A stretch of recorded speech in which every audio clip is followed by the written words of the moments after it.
So best practices overall, that your overall AR, your asset recovery efforts are supported by senior management, and that you in fact have stakeholders from the security side, from the finance side, from the equipment maintenance side, develop a policy for internal reuse, for employee purchase and or donations, so that every time something comes up, it's not an exception. Consider utilizing refurbished equipment before new purchases. Why? Because compressed technology life cycles are forcing us more and more to upgrade technology. Using refurbished equipment very often is going to provide for less waste, less issues, less improved return on investment. Develop and maintain an IT asset database. That is absolutely critical.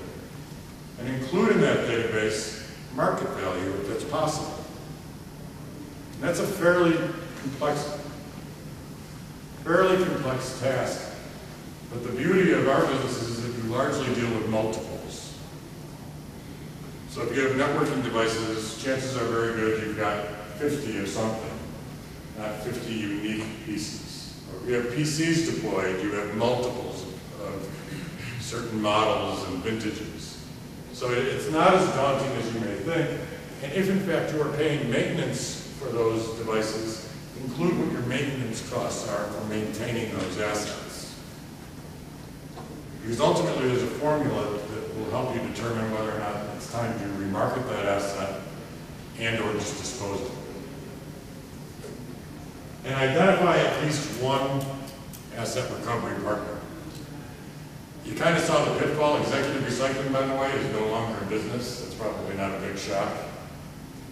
Similar story to a large recycler on the West Coast whose pledge and his billboards and the sides of his truck said, zero landfill policy. And in fact, they were exporting electronics like it was their main purpose. Maintaining multiple partners, and doing due diligence to ensure that they are certified. Now, is there any such thing as an EPA certified recycler? No. But are there certifications that you can look to help assure you of proper recycling practices? That would be things like ISO certification, which means that all of that company's processes have been validated by an ISO auditor. There is a new organization called ISRI, which is ISRI, which is beginning to develop criteria for proper recycling. And then there's the Basel Action Network. And they're a little bit of a vigilante group, so I would say that they are on the far left side of a lot of these issues. But your recycler's best practices and auditability are critical, and the other piece is to demand references. There's a lot of people who are getting into the business just because. It's kind of a cash is king business, so you can be sure that there are a number of pitfalls and you have to be aware of. Internal marketing of your overall asset processes. Developing that database and sharing it. If you're going to start an employee purchase program, how do people know what's available? If you are going to look to remarket assets and use an asset recovery partner, make a database available so different department heads and different folks who have IT-related assets for disposal have a means of sharing that information with you. Most importantly, track the financial benefit. Very hard to justify doing this if it's just another cost center. But if it in fact can impact your departmental and your corporate bottom line or institutional bottom line, it should be much easier to continue and to sell.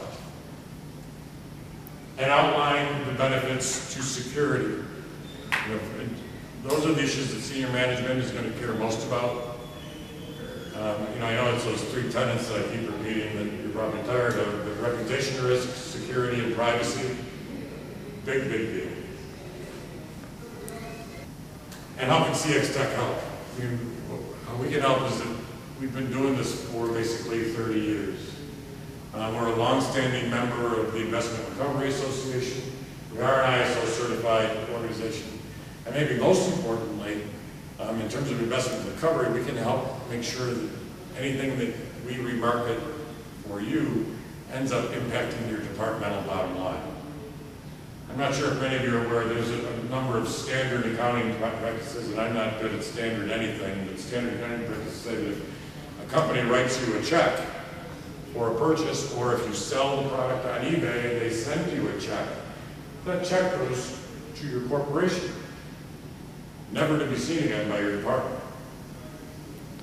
But if you work with an asset recovery partner like CXtec that can provide you with trade-in value, which we can do whether you are a private organization, a public organization, and or a government entity by statute of law, we can provide you with trade value that impacts your departmental budget as opposed to just the corporate bottom line.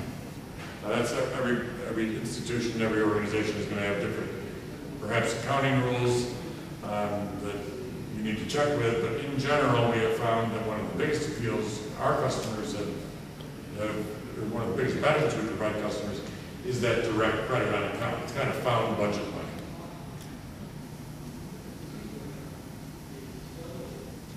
And we also provide that credit on account for a wide variety of products. So it's not like you have to trade in switches to get credit on switches or routers to get a credit on routers. We can, and it doesn't have to be our equal to new product, which is our refurbished product, which allows us to provide customers with maximum value for their product that's traded in. But it can also be used towards the purchase of new products, whether that be cabling solutions, whether that be security, And what is equal to new? And I would be remiss to say we've been in the secondary market for years and years and years, and it is in fact the industry-leading brand of secondary market equipment. And why is it important in discussing an asset recovery initiative? Well, we don't sell to dealers and brokers, and we don't send stuff up in containers to China, and we don't send stuff to Panama.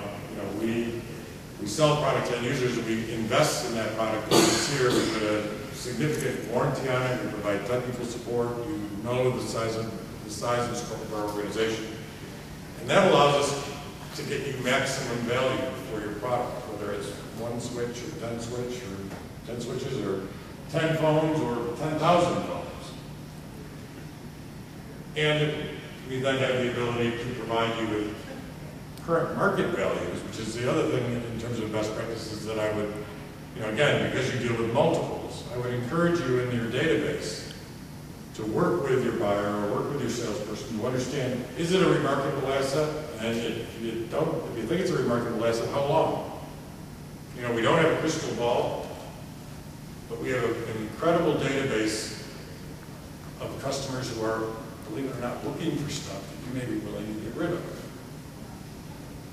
And just because you may be working with very compressed technology cycles, or just because you may think that you no longer have use for specific technology, doesn't mean that there's not an enterprise someplace where that absolutely fits the bill. And that's the primary tenet of our business and what has led to our growth and our ability to serve our customers.